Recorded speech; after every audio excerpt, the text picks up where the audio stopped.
If Annabelle is the kooky little sister of the Conjuring films, these are the angry goth cousin nobody wants to hang out with.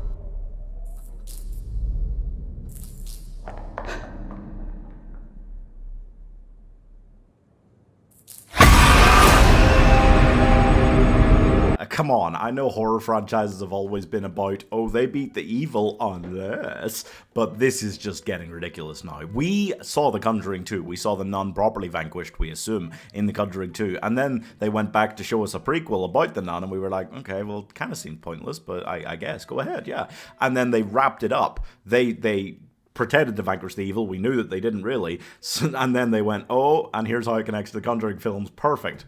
Ticked off, done. And then they went, no, let's do another one. What? Meaning that this is, even if it's not the worst film in the franchise, it is without a doubt the most pointless and skippable on rewatch. The Nun II stars Taissa Farmiga as Sister Irene again, but not the priest who was with her the first time, and that's honestly enough to make me almost prefer this one. So Maurice is just a fun guy travelling across Europe working odd jobs, but girl, he got a nun in him. That's a weird sentence. Anyway, so Taissa Farmiga's called out again when this guy goes all kind of Jekyll and Hyde this time around. Yeah, it's more like that, except Mr. Hyde never burned a priest alive in his own church. Yeah, got a question with how hard it is for demons to fight religious artifacts in the Conjuring films. How did he burn a guy alive in his own church?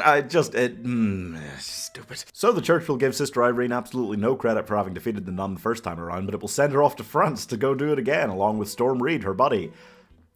And also, it's just setting them on their own. I mean, I believe in women power and all this, but the church in the 1950s certainly didn't. They have exorcists specifically for this. Whatever.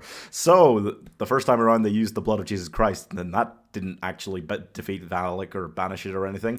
This time, they're going to use a lady's eyes, which is another super holy, actual, really powerful artifact. And as we know, it's not spoilers for the film so much if you've seen The Conjuring 2. That also doesn't work. Yeah. But the Warrens, they come along, tell it to fuck off, and it's gone.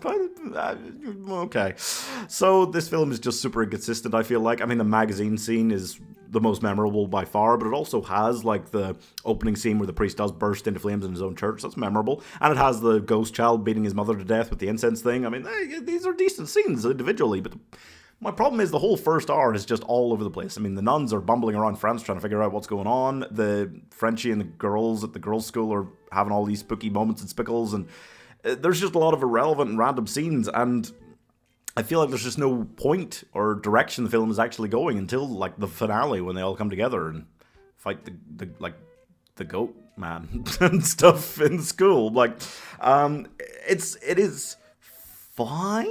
It does have its moments, more so than the first Nun film. I do actually think it's better, even though it's much less relevant in the context of the franchise. But it just, I don't know, it's just a mess. The first Nun film was more interested in being like this super isolationist gothic story, and it was not great at doing that, which meant it ended up quite boring.